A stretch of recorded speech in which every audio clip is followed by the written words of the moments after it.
buying interest in some key banking stocks was witnessed at midday, but some traders say investor sentiments for equities remain weak. Oluwaseun Dosunmu, the head of investment research at Parthian Securities, joins me now to discuss what's shaping sentiments for investors this week. Thank you so much for your time today, Seun. And I'd like to first start off by getting to what how investors are looking at the Nigerian markets this week and what's shaping sentiments. Okay, thank you. Like you said, sentiments have been weak. We saw that on Monday and Tuesday, the market closed in the negative. But yesterday, there was a marginal increase in activities. I mean, largely driven by MTN. We expect, to see the volatility that we've observed in the last few days to still persist going forward. And that's because, right now the market is at levels that we haven't seen in a very long time. So we are seeing more cautious trading on the part of investors. So right now, you won't really see people take long positions. People just, you'd see more traders in the market, more traders than investors. Right now, people are looking forward to, the release of the first quarter results. We're still seeing that some companies are releasing their results now that's the audited results. And some of the numbers that are being released are impressive, while others are just okay. So investors are reacting to these numbers. And whenever we see corporate actions come into play, that is when companies release or declare dividends. We see that investors react to such news. So right now, the market is a bit volatile, and we advise cautious trading going forward. And now let's get into what we saw play out in the markets yesterday with that interest in MTN. I understand also even some banks as well, FBNH and Stanbic were also some of the ones that investors were looking at yesterday. Can you talk us through what we saw there, and are we seeing that reflect in the market today? Okay, so for that, you know that MTN made the announcement about their rebranding and how they are moving from a telecommunications company to a digital company. And we all know that, the provisional approval given by the CBN last year for the PSB license for the telcos would also come into play. So I believe that, that has been driving investors' interest in MTN. And like you mentioned, for the other companies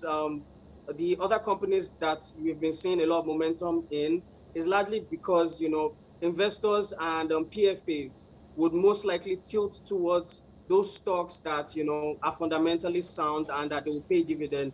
So we would see investors tilt more to those stocks than, the small cap stocks. We would see more investor participation in the top 15 stocks going forward, because right now, like I mentioned, cautious trading is key, because we're seeing the market at highs that we haven't seen before. And if you observe, if you look back, you'd see that from mid-February this year, the market has been flattish.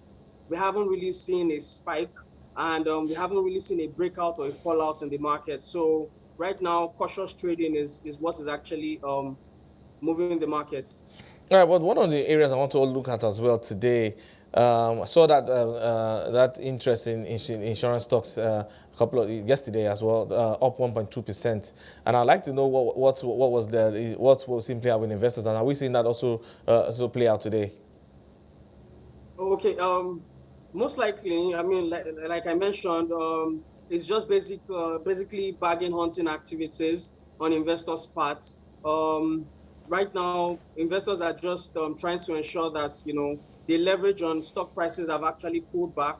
They are taking advantage of the price decline or price retracement to actually position ahead, because you know that a few days ago or last week, we saw that the market was at 11, the year-to-date return, touched about 11%.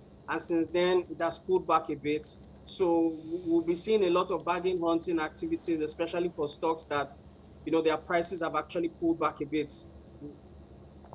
All right, let's get to the best performing sector for the markets here, talking about that oil and gas space here.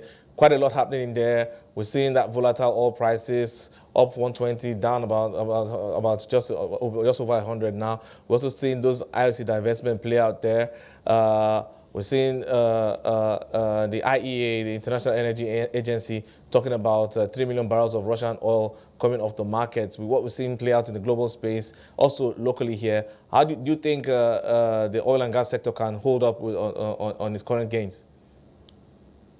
I think the sector will remain resilient, going forward, because we are seeing crude oil prices, almost touch $140 per barrel.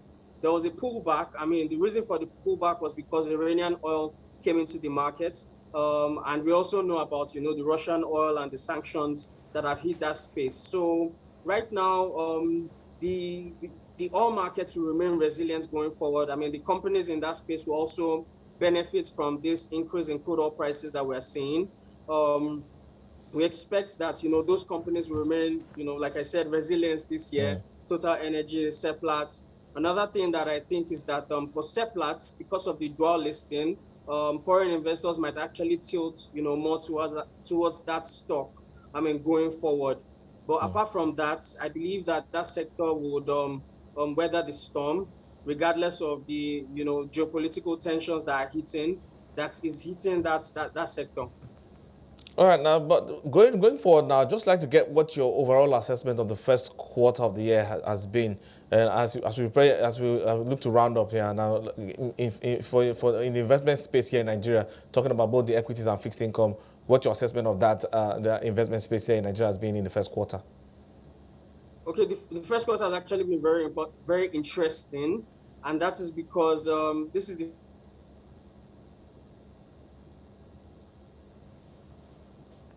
All right, it seems we're having a challenge with that line up with Oluwaseun Dosunmu there, but he was just going to tell us about what his take on the first quarter has been in the Nigerian market. We've seen quite a lot play out here in Nigeria, talking about corporate actions here, earnings also quite impressive as well. But unfortunately, I think we have that line back. Seun, if you could just continue.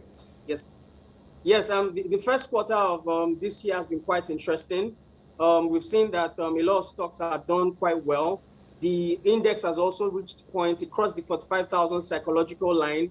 It got to about 47,000, and since that time it has been ranging, and has been quite interesting. We've seen prices skyrocket, even higher than what we actually expected them to get to. Also, the results that were released that's the audited results now, were also quite good, and investors reacted positively to that. That's why we saw that a lot of investors actually took positions in January and February. Right now, I think investors would be holding on and waiting to see how the Q1 results actually plays in, how actually comes out at. For the fixed income markets, the fixed income market has been has been bullish this year. We've been seeing yields continuing its downward trend. And for the bonds market, yields were around 10.4%. For the treasury bills market, around 10.8%. We're still seeing, investors take position in that space just to, preserve their principal, preserve their capital. Apart from that, for the equity space, for positive real return, we've seen investors, actually take more position in the equities market. So all right. Thank you so much. The financial market has actually been very interesting for this first quarter. And we all know that, during the first quarter, we see investor. All right, so definitely a lot to consider there. Thank you so much for that breakdown there. Oluwaseun Dosunmu, the head of investment research at Parthian Securities.